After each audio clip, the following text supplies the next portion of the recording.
Okay, testing, testing. 1, 2, 3. This is me again, Grandpa Tom, and this is Martha. I call her Martha. She's a whole standing one there. I guess I'll try to get you a shot of that if I can. Here, I'll go like this. See Martha? She's a whole standing bear. And just a cute little prop, standing there, sitting there so innocently. Here I am now. I'm been encouraged by one of my grandsons to. I think he might be my own. No, I got a couple grandsons. I can see he might be my only grandson, but I got at least two, and then I'm not sure on the great side. To keep this thing up, he's finding it interesting, and he's on to the reality of that if it is in fact the truth and a real bona fide discovery, the importance of what I'm saying and getting this word out to the world. So this for Colton and then the rest of the world and my grandkids and your grandkids and the other guys' grandkids and the black ones and the green ones and the purple ones and the Chinese and the Africans and the Russians and Americans and South Americans and the Christians and the Muslims and we gotta get on to this thing that I'm talking about, this discovery that I made. Nobody can understand that, and I can understand nobody understanding that. And how it came to me, I set out. My marriage broke up. Oh Jesus, it's been 40 years ago, I guess. It's been more than that. But I was less than 30 years old, and I'm 72, so it's been 40 years ago, 45 years ago. And we got into the drug marijuana culture. We were kind of latecomers. There was no drugs when we were in school. But the whole hippie thing took off there, in the early middle 60s. And the guys were coming home from Vietnam, and there was riots and protests in the colleges in Kent State. And I mean, this whole thing was just taken off. And marijuana spread across the country, seen as a good thing by the, revolutionaries, I guess, is not the biggest word or best word, but it somewhat describes it. The people were rebelling. I said, before this hippie thing even took off and the marijuana thing, that Vietnam War was being fought for the manufacturers and under the ideal of combating communism. And right today we're in Korea now. We were in Korea, of course, before Vietnam, and fighting the communists, and demonizing, the anybody that. And you, boy, you say anything about that, and boy, you're the awfulest guy, because they just got that flag up front there, and we're saving the whole planet Earth, going to make Christians out of everybody, and we're the kindest, lovingest, most important people in the planet Earth. And to say this Korea, under the guise of Christianity and democracy and freedom, and Vietnam the same way, invading these other people's countries. We come and took the Americas. These people were heathen, savages, and just slaughtered them all and took their country. We're such wonderful Christian people, And then we killed all the buffalo, 60 million of them. Put the plows in the ground, and shot 1 billion passenger pigeons out of the sky and slaughtered the forest. I mean, this thing is insanity. And it's still insanity, and it's greed. It happens to be European greed that we're working on right now, out of London, England, and the Americas. And we supposedly separated in 1776, but we didn't. We were just we did as far as who the rulers and how the segmenting of the 13 colonies and became 52 states. And we were sitting there speaking English and with the Holy Bible and the Church of England and the Catholic Church, which is the Roman Empire, and which integrated, the kingdom took that over. The Pope and the King of England, I think King Henry VII or something, were just side by side there in their power. You know, they didn't just relinquish the Roman Empire, it just converted. You know, everything's got to convert sometimes when the numbers, I'll give you an example of conversions. When the conquistadors went into what we're calling Mexico now, you know, drove the native peoples from California and the people we're calling Mexicans down and just went and slaughtered them, Inca and all the different tribes, and then converted them to Christianity, converted them to Catholicism. And so there's a lot of them are really devout Catholics today. They absorbed it and they kind of give it their own twists, but it's essentially the Roman Catholic Church. They had no choice. It's and we don't understand this Stockholm syndrome that I talk about, you know, and that's what has happened with the King of England and the Queen and how we white people became to be these warring, killing monsters that we don't know we are. You know, we think we're these nice pilgrims, you know, come over to the New World and, you know, made all these wonderful advances, you know. One of the big ones that comes to my mind about this, the European, London, England kingdom, English wealth, power, kill and take mentality that I like to bring up is, I think this is in, I don't know, 1972, 73, when Patty Hearst was kidnapped. And any of the older people are well aware of this. San Francisco, hate Ashbury, that's when the hippie thing was taken off, and the black revolutionaries, in this case it was what they called the Siberian Liberation Army. And there, you know, there were Black Panthers and the American Indian and Alcatraz and Wounded Knee and Chavez and the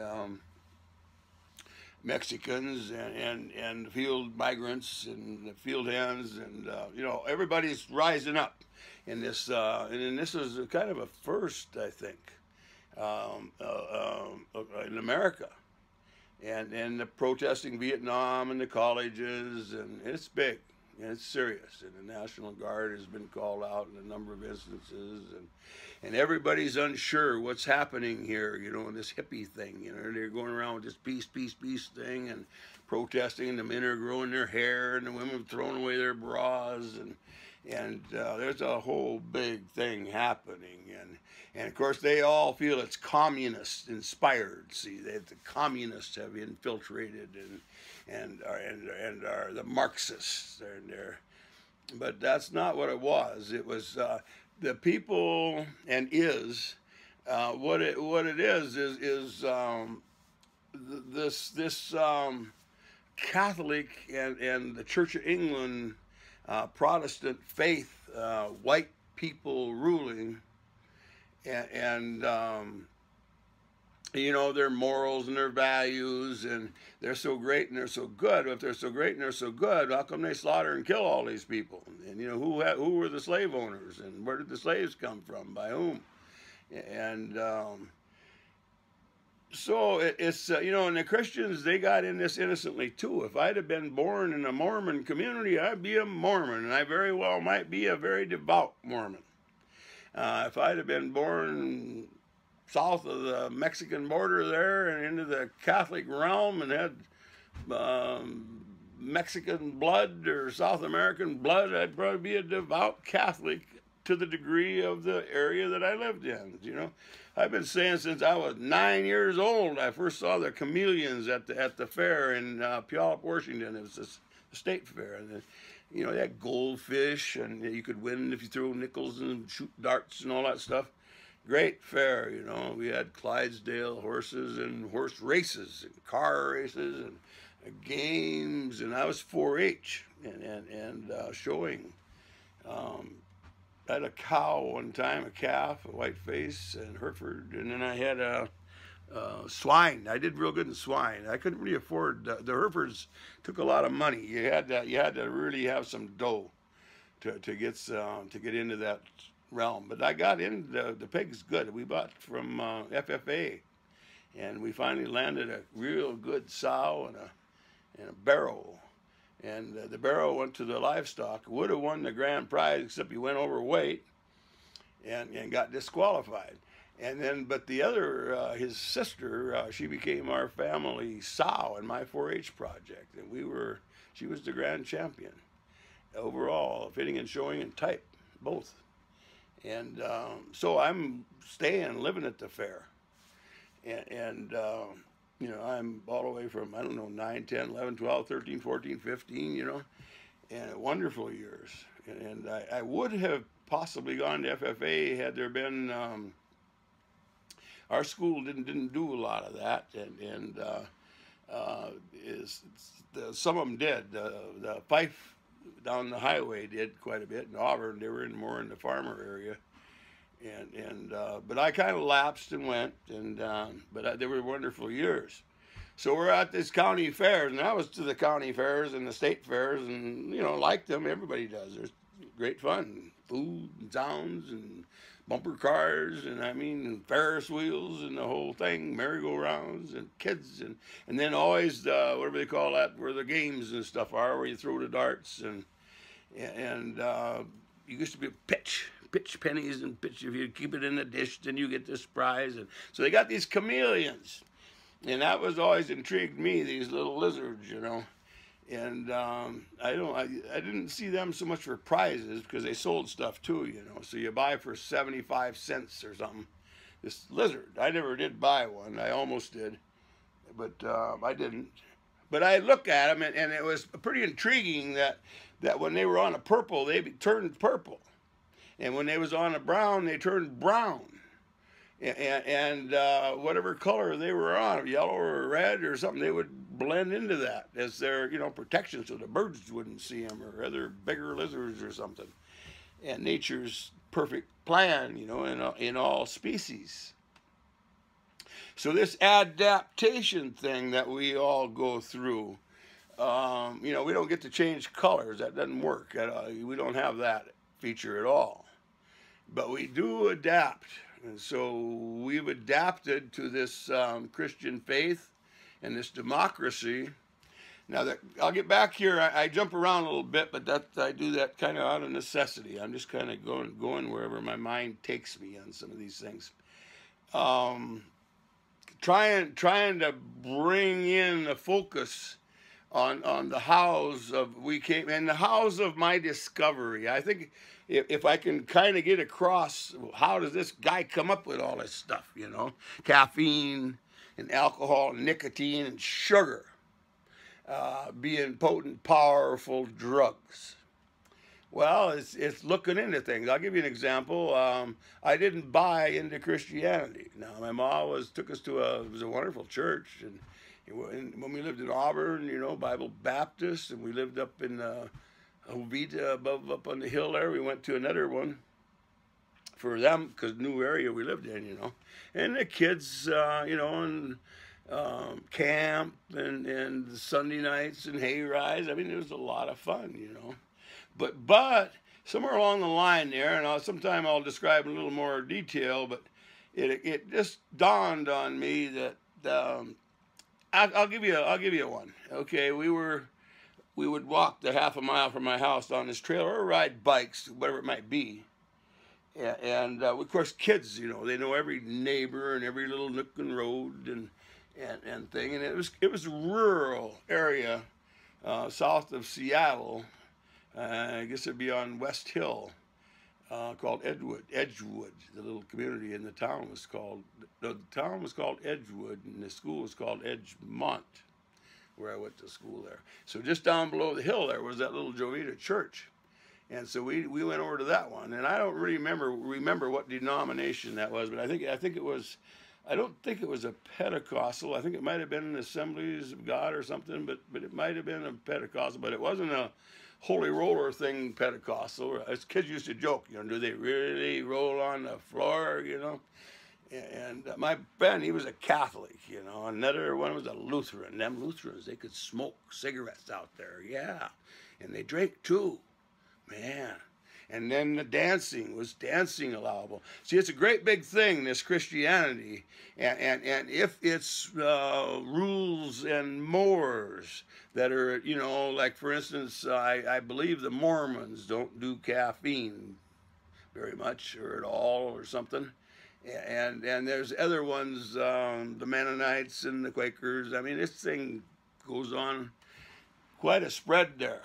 So the one, like the Catholics and their alcohol and cigarettes, and the Lutherans, and so the assemblies will condemn them for that, and this other one allows dancing, and they just go, oh God, some of them got to do that, you know, and so we adapt, you know. For instance, the black slaves, you know, the Christian faith is big with the blacks in a number of areas, and a lot of variations there. But the Stockholm Syndrome that we all became. And we became Stockholm Syndrome because the king came out and was slaughtering us all. And just like he slaughtered all the Indians and slaughtered all the Africans and went into India and just slaughtered and took over until everybody laid down their arms. Now, India was too big to get everybody to just worship him and adore him.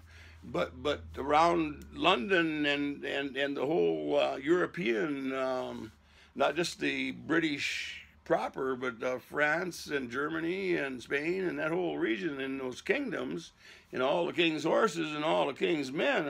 People like to think they're making up something funny here, king's horses and king's men. But the reality was that they took over so wholly on us, but they'd kill you, cut heads off, and hang the people on the crosses and hang them in trees for the buzzards to eat so everybody could see them. These horrible people that defied the king. So you had to willingly, you could not, like Patty Hearst, when she got kidnapped there, she became a Sudanese Liberation Army with the DeFreeze and that group, and she couldn't fake it, and she genuinely, you know, this woman's got a machine gun, you know, backing them, and she'll use it. You know, and in one instance she did use it, blowing windows out. As this happens, she didn't have to shoot people, but she would have had it come to that in several instances there. She was that taken over, and she believed that wholly in them.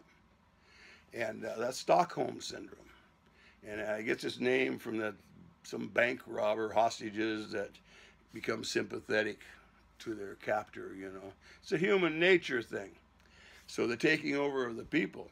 So we white people all, you know, now we'll go kill them. We build these mass armies for the kingdom, just like the people did for Hitler. You know, oh, Hitler, you know, now they're out there killing everybody for that lunatic, you know. And it's just pure insanity. And these kings taking over. Now, this is not nature. This still thing that these people kill those people, if these people don't kill those people, this is not nature. Don't let them tell you this is nature. This is not nature. There's no nature in this. This is exaggerated nature from all the stimulants. True nature, the humans are like the deer, or like the rabbits, or like the eagles, or any of the other creatures. The males will combat in a competition kind of a way for the females, and territory, and the raising of the young, and the females, they got their thing in there too, you know. And those are the natures. I'll give you an example. When the white man came to the Americas, you know, they didn't realize what was going to happen, how many of these people were going to come, and these guns, and these swords, and these horses, and these cavalry, and these 20,000-man army just slaughter everything in sight. And women and children and babies, I mean, they just total destruction. And these villages, these men are warriors, man. And when they gotta be, you know, and they fight, but they're killing women and children. It ends up. Some people say, well, they joined them before they were through. Yeah, they did. Just like this is that takeover thing. The psyche has been so shattered. So the insane people did that. But what I'm saying is easy. And they'll say, well, that's what the Indians did before the white got here. Bullshit. The Africans did not do that. The Indians did not do that. The Australians did not do that. The India people did not do that. And the white people did not do that back those centuries. This is the insanity that's brought on from all of the speed and the stimulants in our drug and food chain, and the alcohol and the caffeine and the nicotine that's turned us into these warring monsters that can kill women and children and babies. Other than that, our nature of all the races across the entire world, always and forever, and let's just say however many millions of years, you know, the Asians and the Chinese and the Russians, and I'm talking every island, every nation, and they always, you know, the conflicts were there, just like a litter of puppies. They'll scrap it out, you know, throw something in there, and boy, the shit is on. And so the same with our children and kids. Now, we try to take that out of them. We're going to do this nice thing. See, we're going to be like Mama Bear here and just be sweet and have some porridge, you know. Well, that'd be just fine, except that the human nature says that there's going to be some conflict here over who gets the porridge and who don't get it, you know. And Papa got cold, didn't like that cold porridge, you know. So this thing is, you know, we're a bunch of murderers. That's how we took over the world, and those are our heroes now. Those are our heroes of all things. Boy, we got to just do all these things for our heroes that go out and kill everybody for us, and us being the oil companies, because we humans, we citizens. That's not us. I don't care if you're a farmer, a manufacturer, or a small business person, or a big business person, the people and the teachers and the schools and the communities. But we support our heroes in our government decisions by demonizing those other people. And that's what we did in Vietnam, and that's what we did in Korea. And you know, and it goes way back. That's what we did taking over Australia. Those are back some more centuries, you know. Warring creatures. I can't remember the numbers I saw the other day on the Civil War right here in the United States. About 650,000 or something murdered each other, you know, white Americans. The South and the North. 650,000. And then at the very end, when the North won, they're supposed to have just raped and pillaged, I don't know, 1,500 miles all the way to the coast, I don't know, in New Orleans or something, just at a broad swath. You know, the heat is up, see, in this war of battle. Now, here's one now that I just really entices me, this Valhalla heaven thing, see. So here's all these warriors fighting these victorious wars and just killing everything in sight, taking for themselves and the king, you know, absolutely insane on alcohol and caffeine and sugars and wheat. Stark raving mad, killing everything out there. And if they get killed in battle, no problem. They get to go to Valhalla heaven and spend the rest of their lives fighting victorious battle all day and just killing everybody but winning the fights. And then every night it's just wine, women, and song and celebration. Boy, Valhalla heaven. And this goes on into eternity for these great warriors, our heroes. See? And what it is we're contract murderers, either by will, because we're brainwashed Stockholm syndrome. You know, how did we slaughter all these Indians? You know, the whole continent, the whole North and South America. You know, take over Africa, the Philippines. I mean, it just goes on forever. We got held back in Russia and China. They were so enormous. Russia had such a land mass and great armies to defend. And the Chinese, see, these people can fight, but they don't have, whoever got the swords and the horses and the organization and the most power, the quickest, in this developmental stage. When we went into Pakistan after Bin Laden blows down these towers, Saudi Arabia blew down those towers. It was 18 Saudis in Pakistan, because he's their, what do you call him, rejected son or something, supposedly, and he's their hero is what he is. And when we went in there, it struck me, one of the things they were showing, a couple of things come to my mind. One of the things is it looked like the biblical times almost, very much almost. They had, there was like 4 or 5 men in their kind of cloth that they wear and their beards, and they even had them tall canes like they showed the wise men or something in the Bible or something, and they're on this raft. You know, it's like a 10-foot by 10-foot raft of poles and logs that are latched and loaded together there. And I don't know if they got a club or a rifle or something in their hand, and these are the enemy that and here we come with our tanks coming up over the hills, you know, with great big, you know, ba ba ba ba ba ba, boom boom. We can shoot 2 miles away. You know, we can blow up buildings on a little screen this big. Boop, yep. You know, and air power and against these primitive people.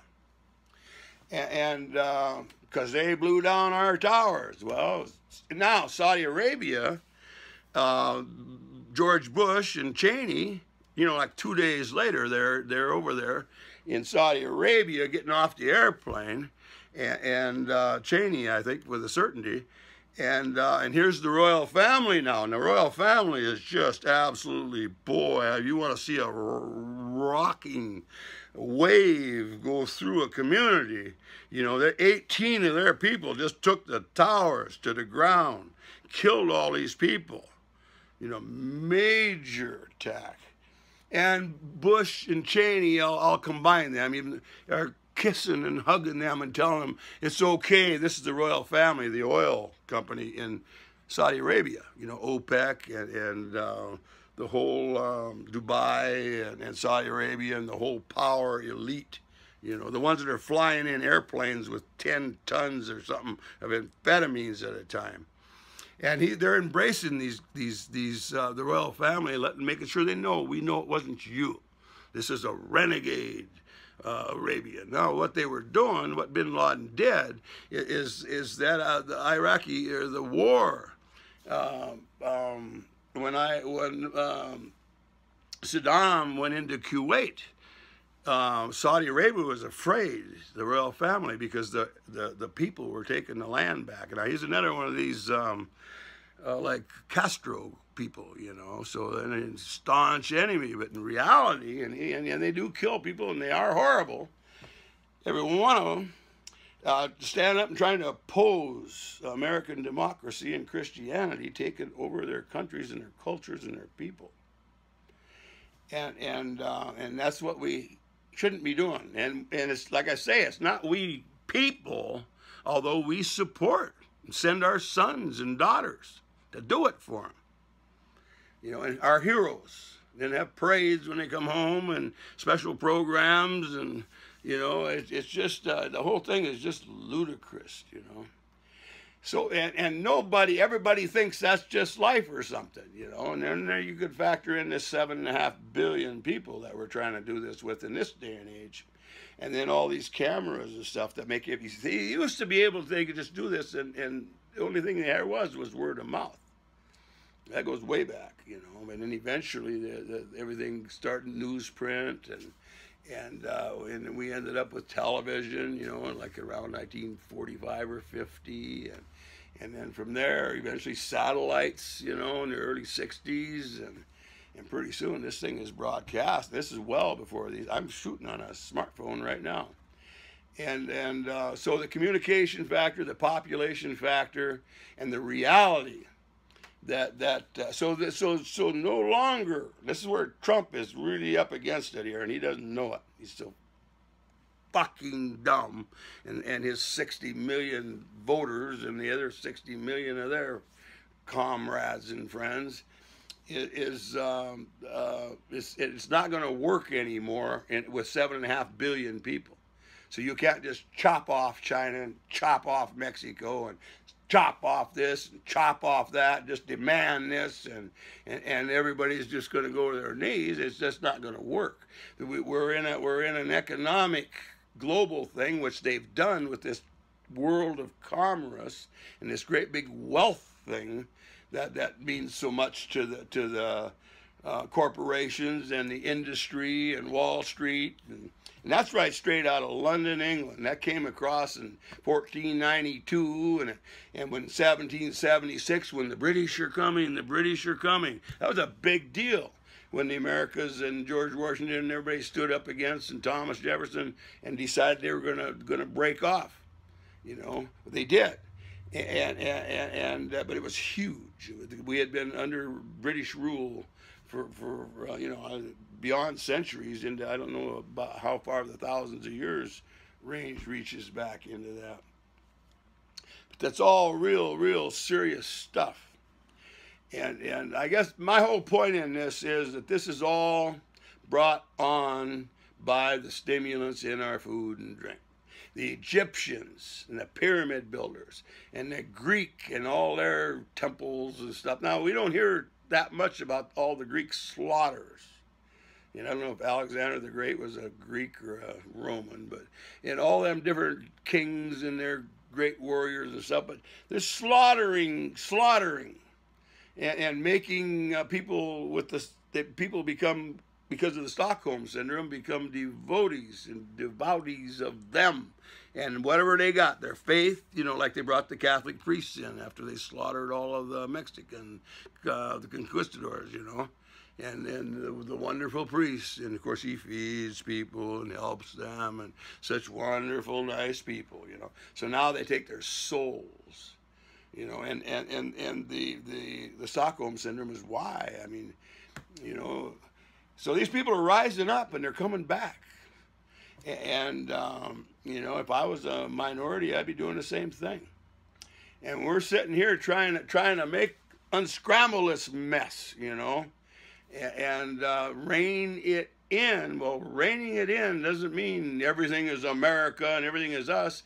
Because of the necessity of, we've turned the world into a great big farm and industry, and then the developments of communities and shopping centers and stuff to eat all this food and consume all these goods and burn all this energy and drive this billion cars and fly 1 million air flights a day, so that we can be a part of this great big marvelous thing, you know. And it's non-sustainable, and we all know that got any amount of brains, that you just can't do that. The water and the earth will only absorb and take so much of this. But even if the water and the earth and the air and the food supply and stuff, we're still this stimulated insanity. And that's my addition to all of this, to everybody.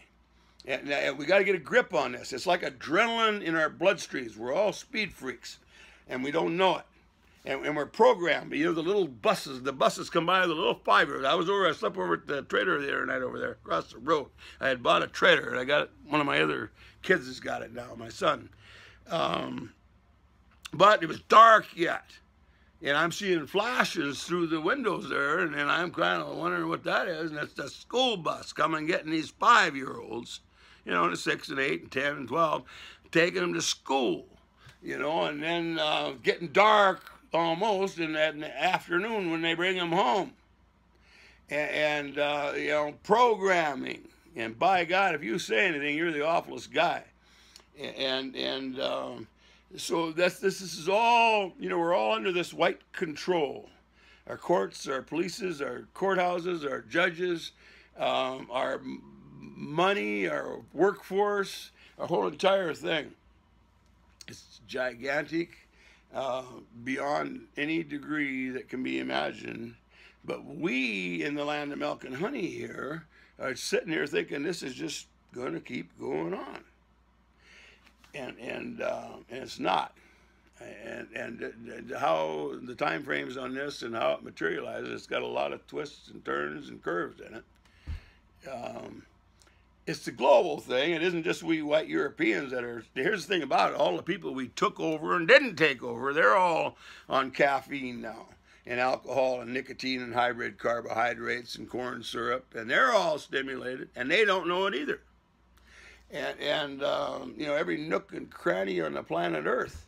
Bill Gates' wife Melinda, she does a TED talk.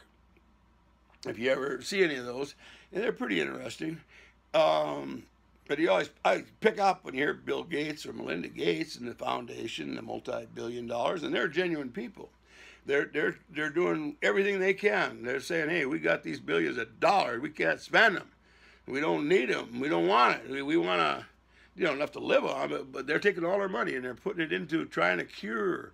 Theirs is, I guess, inoculations for mumps and measles and smallpox and polio and TB and herpes and AIDS and they're trying to reach all the nooks and crannies of the planet Earth, because otherwise they get this thing beat down in a lot of the major metropolis and whatnot, and then but it comes back, and because they haven't reached all the nooks and crannies, and plus they'd like to get to those people too. And stops this disease and stuff.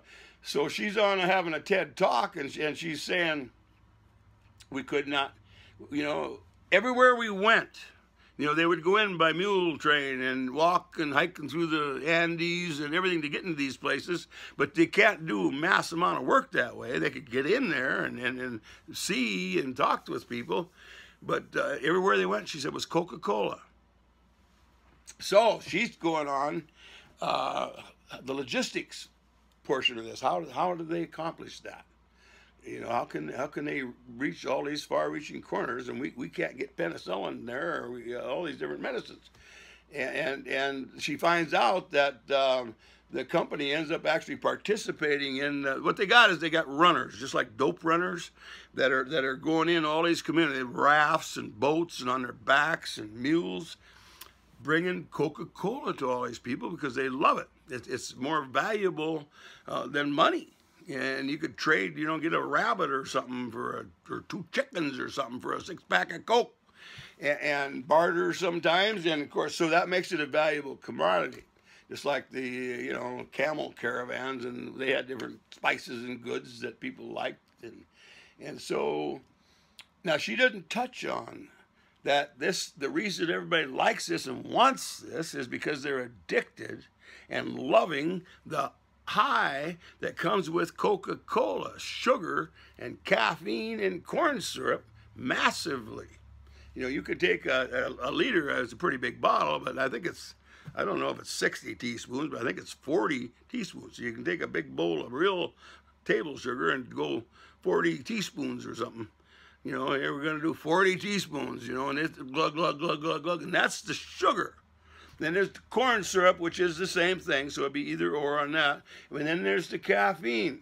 The same caffeine, the Inca, not the Inca, but the Aztecs and the Mayan, considered to be a link to paradise. They had their pyramids and slaves and all that kind of stuff, and high priests, and from their high on caffeine and alcohol and nicotine and cocaine, but the caffeine in the chocolate bean was there. That's where it originated in the Americas, and you get their caffeine from tea and coffee beans and other parts of the world.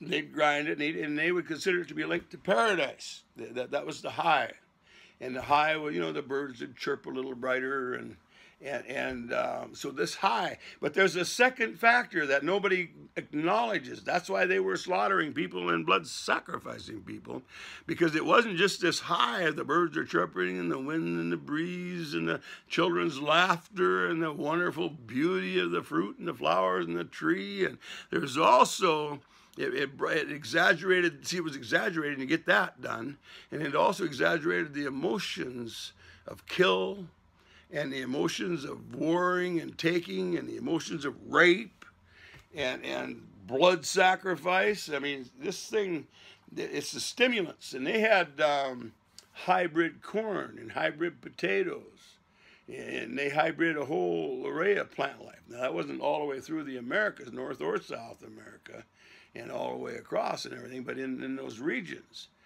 And but that's points real explicitly to me, continents away from Europe, in those pyramids and those Egyptians, which were doing the same thing. So, and that was because of hybrid wheat. And, wheat in its normal form and normal availability would the seeds that are growing wild in different places, and here you are, and you're liking stuff, and you're tasting this and tasting that, and catching a bird or a fish or a frog or something, and you're eating. So you're eating some of these seeds, and that's well and good, the amount of those that you're getting, along with, some root type things and the whole array of vegetation and leaves and stalks and nuts and all the different things that you might get, along with whatever else you might be eating in the way of birds and fishes and different animals you could catch and find sometimes, and the amount of carbohydrates that you would consume. Now, carbohydrate is the same thing as sugar. They'll say, well, this is not refined sugar. This is that slow absorption. And there's some truth in all that, too, and the different rates of fiber and whatnot. But the overall consumption amount of that would be minuscule compared to this 40 teaspoons of sugar thing, see? In its normal amount in the ratios with the rest of the foods that we eat. The wheat was a great food, and the rare times you could get some honey, that was not a problem. Before we tamed the honeybee and turned them into cattle colonies, or we could take queens and we wouldn't even get stung and build a whole colony after colony here, and we could pollinate our wheat and different grains and produce and fruits and whatever it might be, and then double whammy, you get the honey. You could harvest the honey too, and the bees wouldn't sting.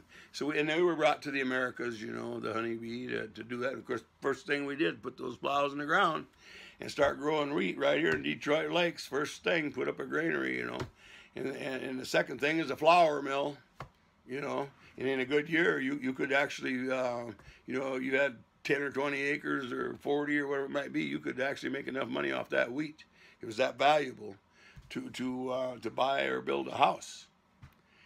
In the middle 1800s there, when this was in the early beginnings. This became sugar beet country, the whole Red River Valley, 100 miles in both directions. That's just over here about 40 miles.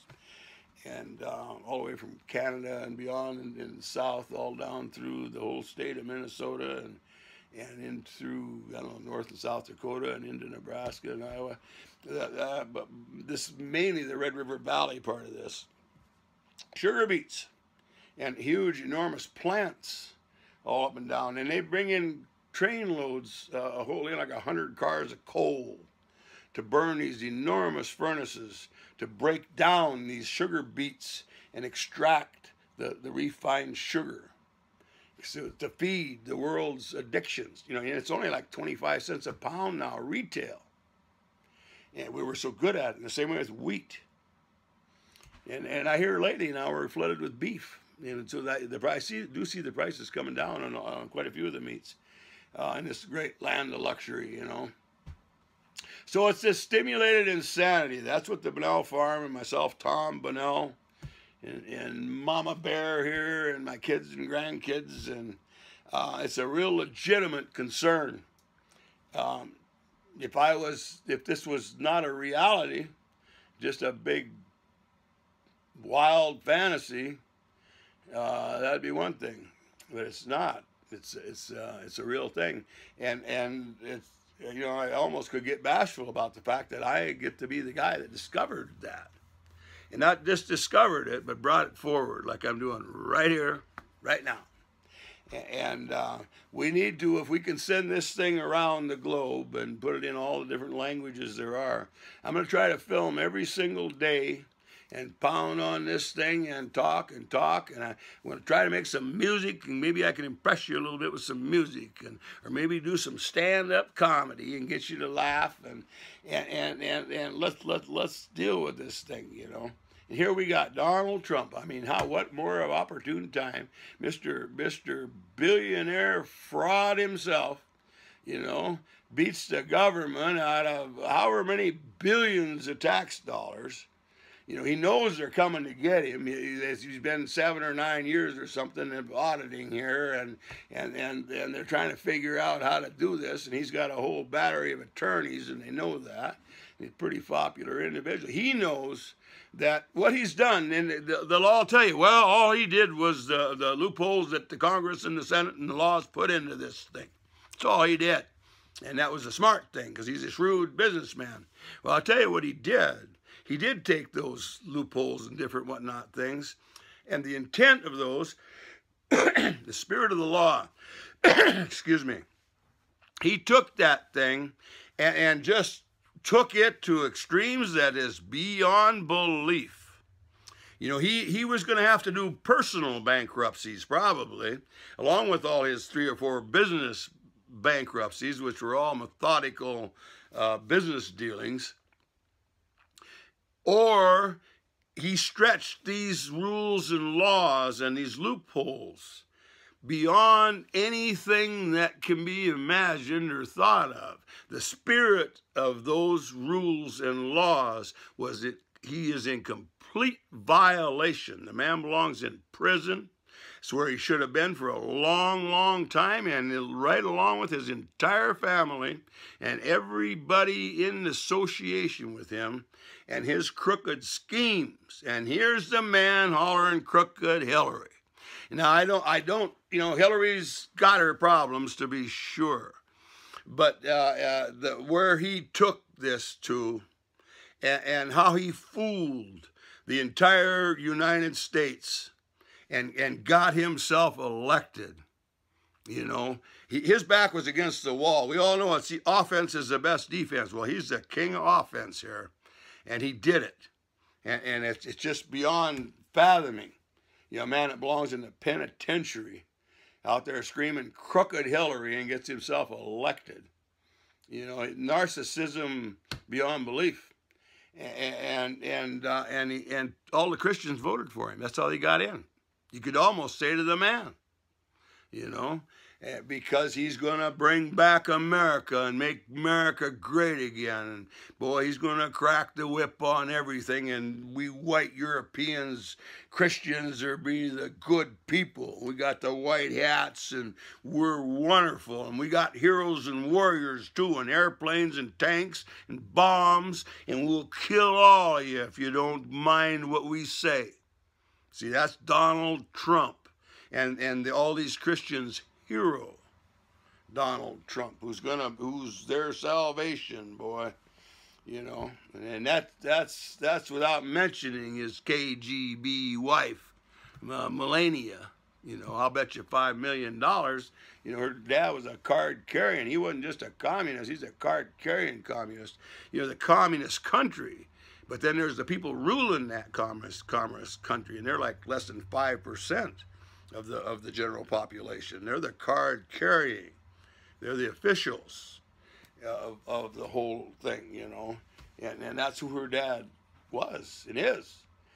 And the kids admire their dad and their dad's friends and their uncles. They're like the lions or the elks or something. These are the people. These are our upstanding citizens. And of course, they're believing in socialism and communism like the Christians believe in democracy and capitalism. And they know and see themselves as enemies. Here's a factor now. Why are we seeing each other as enemies? One of the reasons. And why are they infiltrating us with their KGB and SSI and whatever it might be, with different countries for that? We got Radio Free Europe. We're infiltrating and smuggling in Bibles. You're going to take over their country and convert these heathen, communist, horrible people to wonderful Christianity. You know, and we're going to slaughter as many of them as we got to do it. You know, but of course not easy done, you know, because they're standing up to us. And it isn't like the old days when 20,000 men on horses with guns and swords and bayonets and a chow line wagon behind them that kept them fed and feeding and grooming the horses to go slaughter every man and woman and child in sight. You know, that's when there was 250 million people on the planet Earth. You know, 20,000 men was a formidable force. And most of these other people that they're slaughtering, all they had was clubs and, you know, rocks, you know, to fight with. So they could take over in those days. You can't do it anymore. The populations, for one thing, and, you know, the whole mass. But the whole thing's insanity anyway. It's insane people fighting back, and it's insane people doing it. So that's where I'm trying to tap on, is the insanity and the root cause and the root core of this insanity. Now, what we can do with this, you know, if I was accepted for this discovery, and they're saying, by God, take a look at this. What are we building all these shopping centers and car factories so that in airplanes and armies to take over other countries so that we can be supreme because we're high on caffeine and alcohol and nicotine and sugar and carbohydrates? You know, it's exactly what it is. And amphetamines and cocaine and meth, they do all do the same things. Different degrees on all of these. That's what's flowing through our bloodstreams nonstop, every day. That's what we live, think, and breathe. Okay, I want to say thank you. I appreciate it very much. Again, this is for you, Colton. And I felt real complimented when you said, hey, you're going to do some more filming? I said, well, I'll see what I can do. I'm not really set up, but I'm going to try to do it every day as this thing progresses. And I said, I'll do one for you, I said, Colton. And he said, do it for the world. You don't got to do it for me. And I texted back. We were texting, talking. And I said, yeah, it's that gigantic. So I'm really proud that, you know, getting some acceptance, because they like to make me out to be some wacko basket case, you know. And here's these kids and grandkids and different family members with my same name. You know, here I am with these big signs, and I'm on the internet and YouTube and telling about this thing, see? And of course the Christians, they want to demonize me, you know, blasphemy. They'd cut me and they would kill me, you know, cut my head off and hang my carcass out here on a tree. Or the next guy would think twice before he did what I'm doing, you know. But I got no choice. We're the whole entire earth and you know, our wonderful United States that we took from these innocent people, and by murdering all of them, and our children, you know. All the world's children, even though they're born into this speed society, and they're naturally on speed for the first part of their life on their mother's milk, you know. So it's a whale and all the different creatures. It's a wonderful thing. But then it just keeps going the way we're doing it, because we instantly, almost by the time they're 2 months old or something, we start feeding them our hybrid carbohydrates. And then long after that, we're giving them caffeine and corn syrup and apple juice, and we're just loading them up on these sugars, and we think that's a good thing. And the grandmas, see, they don't know the difference. They're just nice grandmas and cookies and milk, and, you know, they don't have a clue. You know, they're loving, caring persons, and that's all the grandmas and the grandpas, you know. We always talk about us grandmas and grandpas. We talk sometimes, you know, and we'll say, you know, and the little ones, grandpa, grandpa, sometimes 100 times, grandpa, grandpa, because they're seeing something and they got your interest and you're doing things with them, and grandma, grandma, grandma, grandma, and I always say, and it's like music every single time. I mean, it's just the wonderfulest thing. So it's for the children that we fight. And you know, the grandchildren, the great-grandchildren, all the world's people's children and grandchildren. And the young families, you know, that are being destroyed. And I make some pretty hard stands, you know. I stand against the homosexuality, LGBT, QPPP, lesbian, gay, transsexual, what's the other one? LGB, bisexual, queer, pedophile, pervert, pornography. That's the PPP. These are real sicknesses. And to be presenting that as just all alternatives in life. And of course, they're disassociating this last part of this PPP. That's not them. But the whole works is an illness. It is a sickness. You know, the whole oral sex thing and the objects of sex, and it's just not. And humans mate. Just like all of the species mate, and it's a wonderful thing. And the caring of one another and the loving of one another and the attraction to one another. You know, as soon as the kids start to develop, you know, and they're liking girls are liking boys, and them boys liking girls, and that's a great and wonderful thing, you know, and with all the nature of all species and all things, you know, and it's great. So I fight that. I fight the marijuana. I call them marijuana fools. And boy, that rocks their boat, just like the Christians when I'm knocking them, you know. Boy, these marijuana fools, they really think they got something, you know. And then the people using meth and amphetamines, you know, and the pharmacies giving out, or the social services putting kids on amphetamines. You know, I mean, this is insanity. And so I'm bucking all this stuff. And I'm going to go as far as this as I can, and building archives that can be hopefully. And I'm only 72. If I got some luck here, I'll have 10 more years. If I get 10, I want 20. But whatever I get, you know, tomorrow or 3 or 5 or 9 or 12 or 18 more years or something, I'll be doing this basically every single day. And other than that, I'm done with this. You know, you can live and breathe, and I'm doing it quite a lot. And I'm liking and wishing to think that I'm broadcasting to the world. I can only broadcast to the world if people send this thing on. Now, this thing, let's say they call it cyber something, where it catches on, you know, and people really take a keen interest. Can't think of that word right now. And instead of taking it for a farce, they could take it for a farce. It'd be all right with me, because they're hearing it. You know, and then ha ha ha, did you hear that one? Wheat, bread, ha ha ha. Poison, stimulant drug, ho ho ho, the cause of war and insanity, the cause of religion and gods and Bible, ho ho ho, crazy banal, you know. That would be all right with me too, because once it gets said, eventually maybe some other people could associate this thing like I was able to do. I was able to associate it because I learned about amphetamines. I married into an amphetamine family when I started when I was 16, going with a gal, beautiful, wonderful young, my oldest children's mother. We were high school sweethearts. And she very innocently, her mom and dad, they were amphetamines and alcohol and caffeine, nicotine, big time. He died young with nicotine, his throat cancer.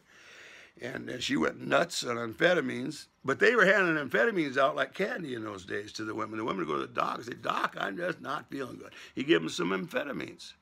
Chances are the doc and the nurses were all on amphetamines. I called one time to that doc. I said, "She's going nuts." He wasn't there, so I talked to his partner. So they knew I was the troublemaker there, and I was, see, way back 1962. And so I'm talking to the doctor, and they just chastised me for making it out that I was making a big deal out of these amphetamines and going to make her look bad and them look bad. And boy, they put me in my place and they humbled me, and I felt about this big when they got through, you know. You know, it's just lunacy. You know, and of course, it wasn't that long after that, and a lot of people could see how bad amphetamines. That's what Adolf Hitler was, you know. And his generals and armies, and then the Japanese Hirohito or whoever he is, he's methamphetamine, you know, thinks he's God, got all his people thinking that, you know, his stimulants, and then the underlying one, of course, is the caffeine and the alcohol and the nicotine and the sugar and the hybrid carbohydrates, and then the corn syrup in these later decades here is becoming enormous. And the hybrid wheat and hybrid fruit and apples and oranges. Apple a day keeps the doctor away, and apple's pure poison. There ain't no apples out here. Take a look out. You know, there's no apples out there. If there are, they're little ones like this here, and they're fibers and enzymes and nutrients. You know, not big golden delicious or red delicious. And boy, that's good. Just a sweetness. Squeeze all the juice out of them. Big, feed it to our babies, along with that cow's milk and that pablum, which is the hybrid wheat. You know, and then see some chocolate in there. You know, and the little baby's first birthday cake. You know, and here he is, here or she, and then pretty soon that big beautiful cake with all that pretty frosting, and pretty soon and they go, you know, they're getting their first major hit there like that, and everybody chuckles and laughs, and it's so cute, and the grandmas and the grandpas and aunties and uncles and friends and you know, and they're having their coffee and their pie and cake and, you know, donuts and cookies, you know, and it's all so innocently done, see. And every single one of us I'm describing, and myself totally included, and my dear mother and my grandma, and grandma used to fry bread on the back of the wood stove, homemade bread, and then she would sometimes slice it when it got cold, you know, and then put and toast it back there. And then put lard if you didn't have butter, and more often than not we didn't have the butter, but put lard and sugar. You always had like 100 pounds of sugar, you know, and then put sugar, sprinkle the sugar over the top of the lard on that fresh bread cooked on the back of that wood stove, toasted. Boy, you talk about good, you know. And then grandma's dumplings, woo, and homemade noodles, chicken and noodles, even beef noodles too. Yeah, it's all wonderful eating. We loved it, and we had no clue. You know, and of course the adults were having coffee and not realizing that kids have hot chocolate, you know, caffeine, and they're wonderful having their smoke, and grandpa on his pipe, you know. Yeah, he's just talking it up with his pipe. Yeah, and the drinks and the cocktails, you know.